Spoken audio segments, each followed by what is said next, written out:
Early morning in Kilkenny, home of the state-sponsored Kilkenny Design Workshops. The workshops were set up nearly 20 years ago to promote design and craftsmanship in Ireland, to encourage people like Alex Meldrum, a young County Antrim craftswoman. Alex has travelled the length and breadth of Ireland, collecting over 200 patchworks for a unique exhibition of the craft. She has learned as much about people in her travels as she has about patchwork.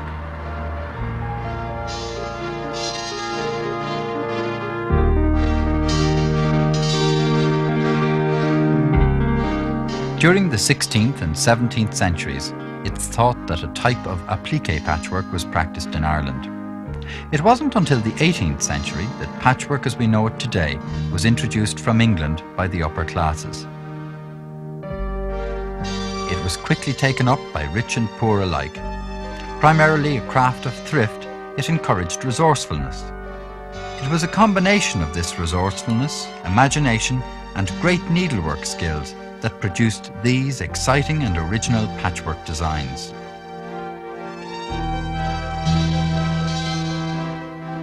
Patchwork from the more well-to-do homes was generally made from discarded garments, costly glazed chintzes, silks, satins, taffetas and rich velours. In poorer homes, women tended to buy the material they needed because their clothes were never discarded until they were threadbare. The magic in patchwork is that either cast-off or cheaply bought materials were used to create something rich, new and unique. The making of a patchwork was a big undertaking, and behind each of these patchworks is an intimate, personal story. Isn't this really beautiful? And it's hard to believe that it was made over 100 years ago, and every stitch sewn by hand. In fact, it was made by a young girl called Margaret Egan. She was only 14 at the time, and she made it at her home in County Roscommon. Her father didn't even know she was making it. He didn't allow her to make it because she had asked him could she make it at night using the oil lamp. And he had said to her, no, there's not enough oil because you've got to do your homework and after that you've got to go to bed. So in the privacy of her own bedroom, Margaret made this patchwork. It took her a year to make, and all the fabrics she bought from a local dressmaker or from the mill. She bought penny bags of scraps. This is why all the reds are different colours, because she didn't buy them all at the same time. In fact, you can see here darker reds and lighter reds. Patchwork was largely practiced throughout the 19th century, although a few examples do exist from the late 18th century. Today, the craft of patchwork is enjoying an amazing revival, not only in Ireland, but indeed all over the world. And I think we should look back and see just how our ancestors came to create this tradition. Wooden Bridge, County Wicklow, in the beautiful Vale of Avoca.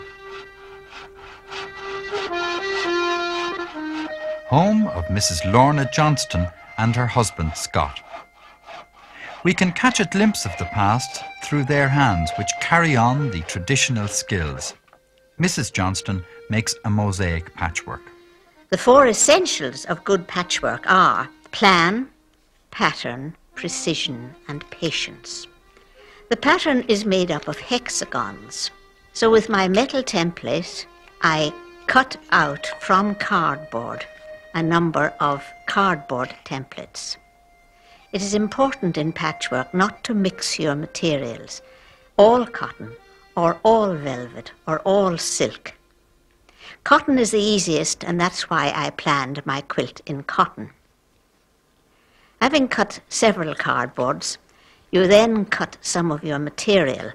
This can be done with a window template which shows the pattern through the centre and has a solid line round the edge. It is not necessary to have a window template, and in fact I very seldom use it. I prefer just to put my metal template in the centre of the cloth and cut about 1/4 of an inch or even more around each side.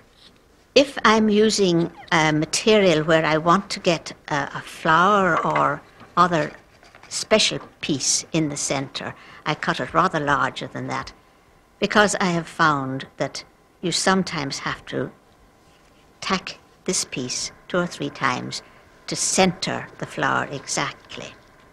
The next thing is to tack the piece of cloth to the cardboard using a number 7 or 8 needle and a fairly strong, perhaps a 40 cotton thread. You must be careful at the corners to turn in the corner very, very precisely and to keep the material taut on the cardboard.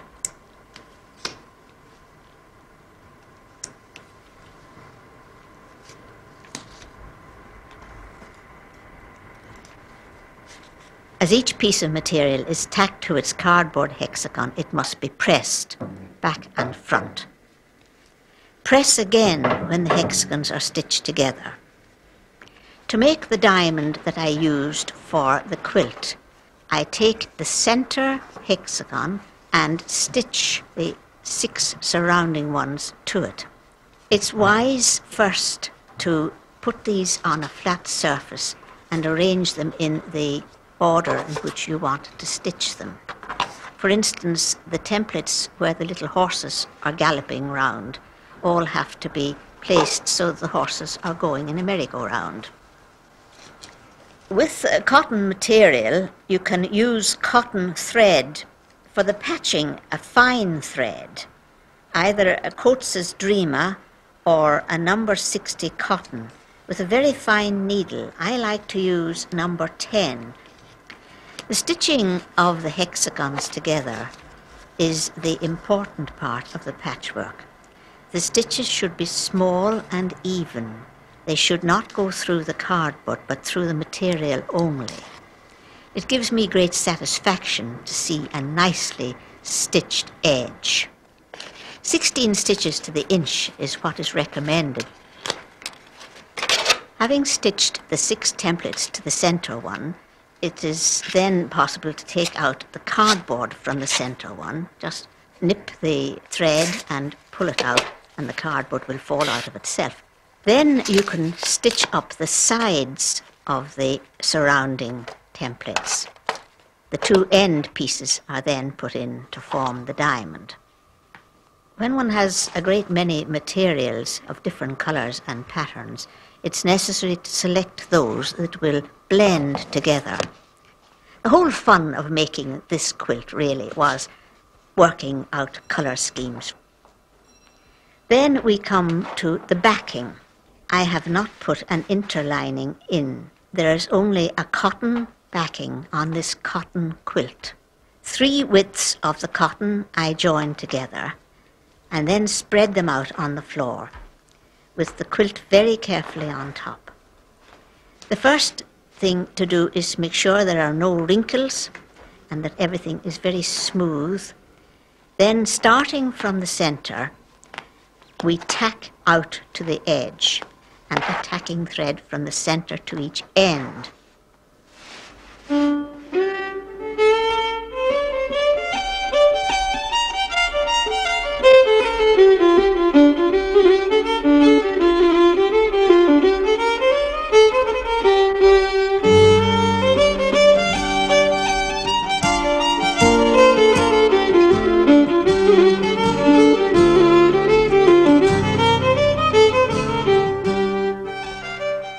The quilting is done with a fine stitch, using the fine thread that you use for stitching together the patches.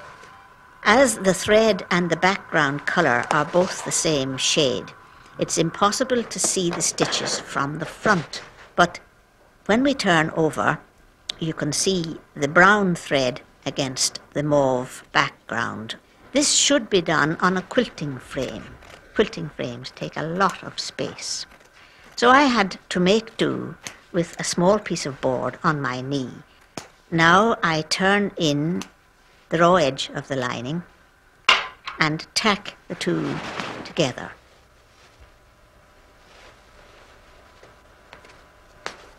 Then I will top sew lining and patch right around the edge of the quilt. I have not been in a hurry. This quilt has taken some years. It is already promised to a daughter, and I hope will become a family heirloom. Now, we'll open it out and have a look at it. Hold it up a bit, Scott. I wanted to see that yellow one there. Wasn't so sure about the material in that, but I like that one with the black. Do you see that one there with the little roses? That was Rachel's frock. And then we've got frocks from all the girls. Which one do you like best? Well, there are so many, I find it very difficult to make a choice. There's one there with white flowers on it and reds running across it. I rather like that one. Are there any two exactly the same? That one and that one down there are the same. Oh, yeah. And that's the same thing there with the white one. The same, only different. A little bit different. I tried to vary them as much as I could. And that other yellow one, which I like. Yellow is a good colour for patchwork. It shows up well. But the best fun of all, of course, is the stripe. The different things you can make with stripes and small patterns. Do you see that green stripe there? It was going out like spokes of a wheel. And there's another one, a roundely there. That green one. Laura Jones of the Ulster Folk Museum talks about an unusual patchwork from their fine collection. This is a fascinating quilt. Apart from the fact that it's very visually exciting and that it's almost perfect from a technical point of view, it's got a very interesting history. It's one of a small number of surviving patchwork bed covers that are known to have been made by soldiers.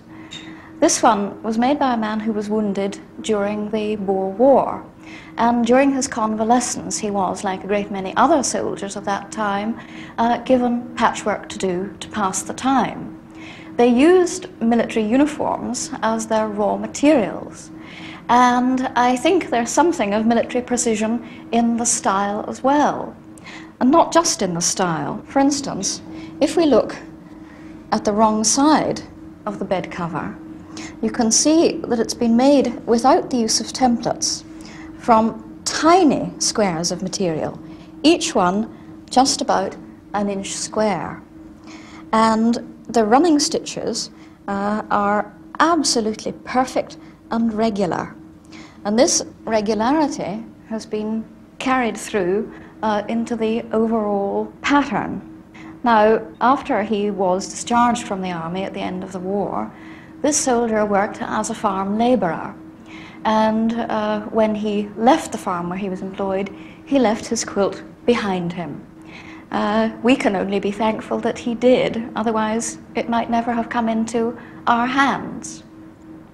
This quilt really shows one of the most common arrangements of the log cabin pattern that there is. You can see here how each of these big cross shapes are in fact made up of 4 much smaller blocks. Now, on 2 sides you've got light material, and on the other 2 sides you've got dark material, and in some cases a different colour in the square in the middle.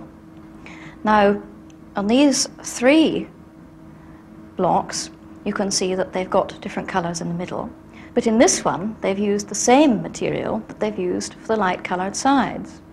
Amongst certain people, nonconformists in particular, there was a belief that you should always make a deliberate mistake in your work because nobody could make anything perfect except the Almighty.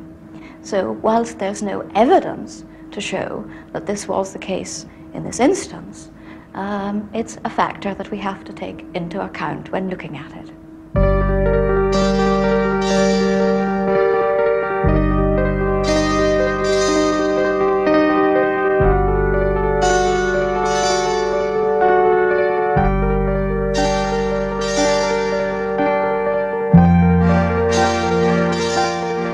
Avril Halliday is making a log cabin patchwork. The first stage is to decide on the fabrics to use. It's better to try and select one dark and one light fabric, either a collection of light coloured prints or light plain coloured fabric and dark prints or dark plain fabric, with one contrasting colour for the central square. Before cutting anything, I always iron the fabric to iron out any wrinkles and just to straighten it. It gives a firm base to rule along and measure with French chalk. The next stage is to cut out pieces of backing fabric, usually calico or flannelette or some fabric like this. They won't be seen, but it's just to give body to the individual block. Once the square is cut out, if you fold it diagonally to find the centre and place the central square onto that. Each strip should be measured and cut out to give accuracy when the log cabin square is put together. I use a ruler just to give accuracy. Each of these squares will be joined together, so it's important to have each square the same, and the way to do that is to make sure all the strips are the same, so measuring them is the easiest way.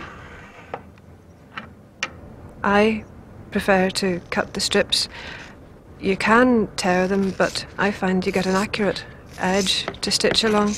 If you tear the fabric, it can pull it at each end and give you a frayed edge. It can damage the fabric, in fact, when you come to sew it. Obviously, if you use a wide strip, it doesn't matter, you'll have a wee bit of edging, but in narrower strips, this could damage the fabric and damage the strips before you've sewn them down. These would all be cut out before you would begin to sew on. The first stage, as I've said, is to stitch on the central square and then place the first strip, which would be the width of that square, on top of it, right sides down, and stitch it along one side. Then when that's sewn on, fold it back.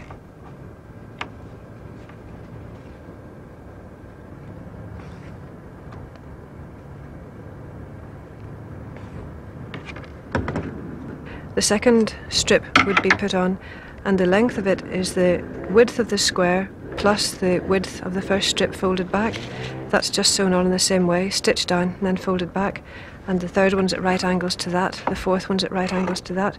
The third and fourth would be of a darker colour, and you just keep repeating that colour sequence with the light print on one half and the darker print on the other half. Once this log cabin block has been completed, that's only one small part of the quilt. This process has to be repeated, and the actual design is made up of combining these various squares in different patterns. It's not necessary to decide on a design before carrying out the blocks. You can make all of these blocks, have a collection of them, and then play around with them, decide on what arrangement you want, because the possibilities are endless. Laura and Avril carry out some quilting repairs on one of the museum's older patchworks. I have heard people say that it's much harder to quilt patchwork than anything else, probably even flannel, because you've got all the seams to cope with as well, and you've got to be quite careful. You can see what's happening here. You've actually got to measure your stitch when you come to a seam.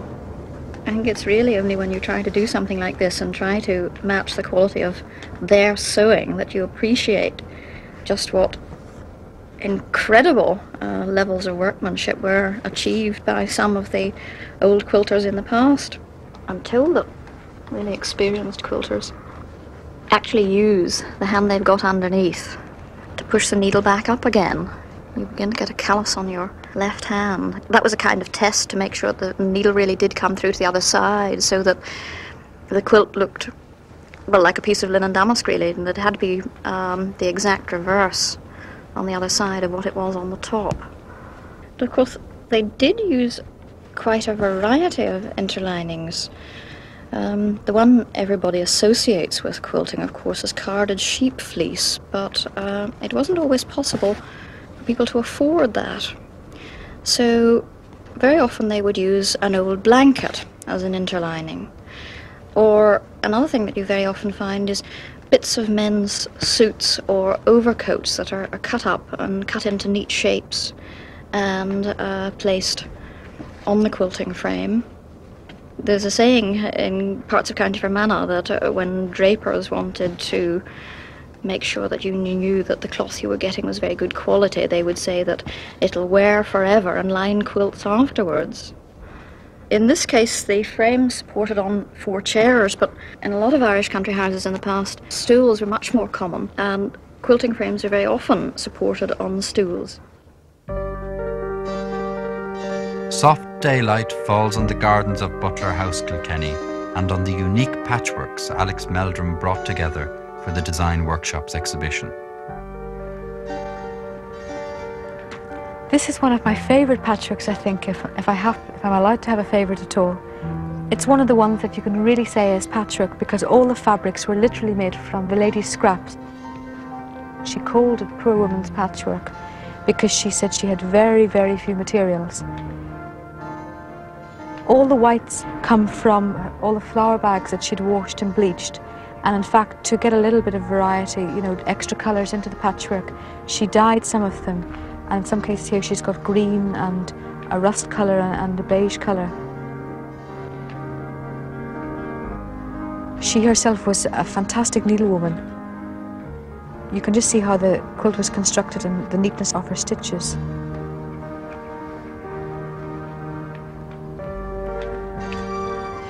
This patchwork, in contrast to the cottons and linens of the other patchwork, has got very, very rich fabrics. Most of these are silks and satins. And in fact, where the materials have come from originally gives us a very interesting story to the patchwork.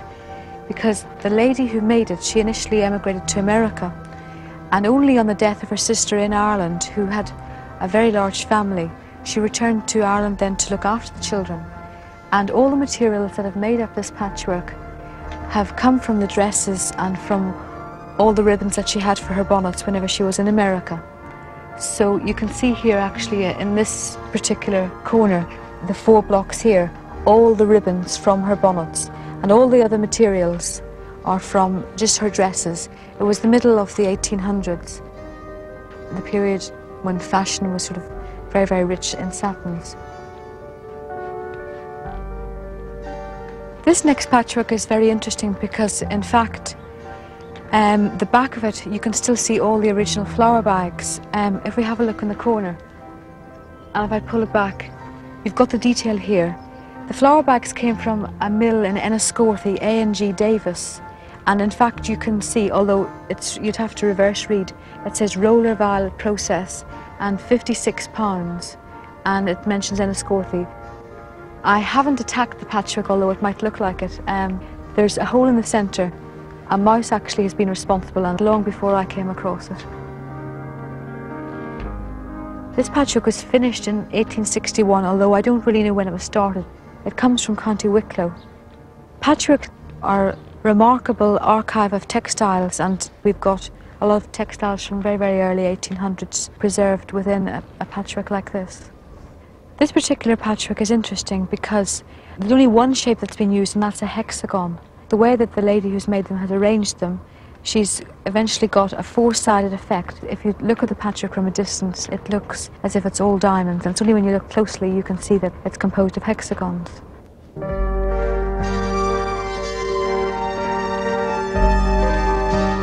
This is a really amazing patchwork. In the patchwork world, it's referred to as a sunburst, simply because you just start in the centre and you're just really exploding. The fabrics are very, very vibrant colours. In fact, this is one of the oldest patchworks. It's about 1790, 1800. I counted 2,648 diamonds.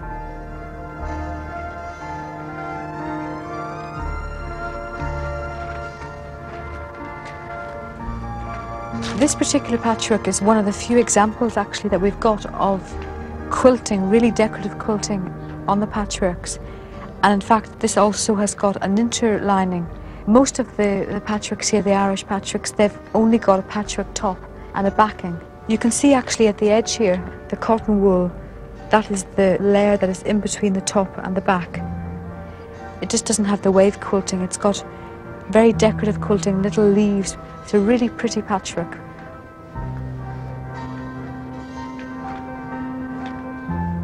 This one at the corner here, this was made and finished in 1821. It's amazing actually how well preserved it is, and it's just beautifully made. The needlework is just fantastic because there's great details of applique and embroidery, and it's lovely to see that little birds have got the worms in their beaks, and the carnations are really, really prettily, and the lovely basket of flowers in the centre. It's more embroidery and applique than it actually is patchwork. And there's a lovely butterfly up here. I've only just seen that for the first time now. The next patchwork is really, really ornate piece. In fact, I think that this must be one of the finest patchworks that we have in the collection. Not only is it the very, very largest, it must have covered a huge four-poster bed in its day, but it's got in one corner a very interesting example of clamshell patchwork, which I haven't found any other examples of. You can just see here 4 clamshells, and in fact we've got one in the other corner. It's a very, very difficult type of patchwork to make. But all throughout the quilt we've got lots of embroidery, lots of applique, but there's also mosaic work as well. We've got hexagonal shapes there and we've got diamond shapes. And in the centre there's a pheasant. This sort of dates it, without even anything else, early 19th century. Am I allowed to have another favourite? Because I think this surely must be one of the most striking in the collection. The lady who made this patchwork was the daughter of a lady called Abigail Tuke in the late 19th century. She lived in Avoca in County Wicklow. In fact, Castle Macadam, it was made on a farm that still exists today. And I think that her choice of colours and just the overall design of the patchwork is really, really remarkable. You would hardly think that this was patchwork at all. The colours sort of blend so nicely together, very subtle. And in the centre, there's very, very delicate applique work. We've got arrowheads here. She's slightly cheated in that she hasn't made exact diamonds, but I would hardly call her lazy at all. Each of these patchworks is a vivid tribute to the imagination of its maker. Although they come from the late 18th and 19th centuries, their bold designs must surely inspire another generation to create an exciting new era in Irish patchwork design.